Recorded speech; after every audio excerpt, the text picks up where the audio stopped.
ಪತ್ರಗಳು ಸಲ್ಲಿಕೆ ಆಗಿದೆ. ಅಲ್ಲ, ಅದ್ರ ಬಗ್ಗೆ ಅದು ಸೂಕ್ತವಾದಂಥ ತನಿಖೆ ಆಗಿದೆ. ಅದ್ರ ಬಗ್ಗೆ ನಮ್ಮ ಹೋಮ್ ಮಿನಿಸ್ಟ್ರು ಅದನ್ನು ಸರಿಯಾದ ರೀತಿಯಲ್ಲಿ ತನಿಖೆ ಮಾಡಿ ಅದೊಂದು ಅವ್ರ ಮೇಲೆ ಏನು ಕ್ರಮ ತಗೋಬೇಕು ಅದನ್ನು ತಗೊಂತಾರೆ. ಸರ್, ಈಗ ನಿನ್ನೆ ನಡೆದಂತಹ CLP ಸಭೆಯಲ್ಲಿ ಗ್ಯಾರಂಟಿಗಳ ಅನುಷ್ಠಾನದ ಬಗ್ಗೆ ಪರಿಶೀಲನೆ ಆಗಬೇಕು. ಇಲ್ಲ, ಅದು ಚರ್ಚೆನೇ ಆಗಲಿಲ್ಲ. ಗ್ಯಾರಂಟಿಗಳಿಂದ ಇಷ್ಟು ದುಡ್ಡು ಖರ್ಚಾಗ್ತಾ ಇದೆ, ಅದರಿಂದ ಸ್ವಲ್ಪ ಅಭಿವೃದ್ಧಿ ವಿಚಾರದಲ್ಲಿ ಏರುಪೇರಾಗಿದೆ. ಅದನ್ನು ಸರಿಯಾದ ರೀತಿಯಲ್ಲಿ ಸರಿದೂಗಿಸ್ತಕ್ಕಂಥ ಕೆಲಸ ಮಾಡ್ತೀನಿ ಅಂತ ಹೇಳಿ ಮುಖ್ಯಮಂತ್ರಿಗಳು ನಮಗೆಲ್ಲ ಆಶ್ವಾಸನೆ ಕೊಟ್ಟಿದ್ದಾರೆ. ಬಡ್ಜೆಟೆಡ್ ಅಲಾಕೇಟೆಡ್ ಅಮೌಂಟ್ನ ನಾನು ಸಂಪೂರ್ಣವಾಗಿ ನಿಮಗೆ ಬಿಡುಗಡೆ ಮಾಡಿಕೊಡ್ತೀನಿ ಅಂತಕ್ಕಂಥ ಮಾತನ್ನು ಚರ್ಚೆ ಆಗಿಲ್ಲ ಅಂತ CLP ಸಭೆಯಲ್ಲಿ ಚರ್ಚೆ ಆಗಿಲ್ಲ, ಎಲ್ಲಿ ಚರ್ಚೆ ಮಾಡಬೇಕಾಯ್ತು ಅಲ್ಲೇ ಚರ್ಚೆ ಆಗಿಲ್ಲ ಅಂತಕ್ಕಂಥ ಬಹಳ ಸುದ್ದಿ ಕಾರಣ. ಏನು ವಿಚಾರ? ನಾಯಕತ್ವ ಬಗ್ಗೆ ಸರ್.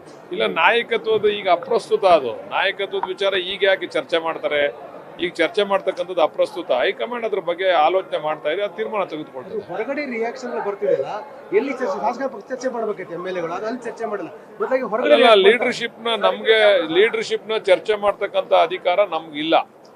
ನಾವು ಓನ್ಲಿ ಹೈಕಮಾಂಡ್ ಇಂಟರ್ಫಿಯರ್ ಆಗಿ ನೀವೇನು ಅಂತ ನಮ್ಮನ್ನು ಕೇಳಿದಾಗ ಮಾತ್ರ ನಾವು ಮಾತಾಡ್ತೀವಿ. ಅಷ್ಟು ಬಿಟ್ರೆ ಅನವಶ್ಯವಾಗಿ ಆದಿಲಿ ಬೀದಿಲಿ ಚರ್ಚೆ ಮಾಡ್ತಕ್ಕಂಥದ್ದು ಸೂಕ್ತ ಅಲ್ಲ ಅಂತ ನನ್ನ ಅಭಿಪ್ರಾಯ.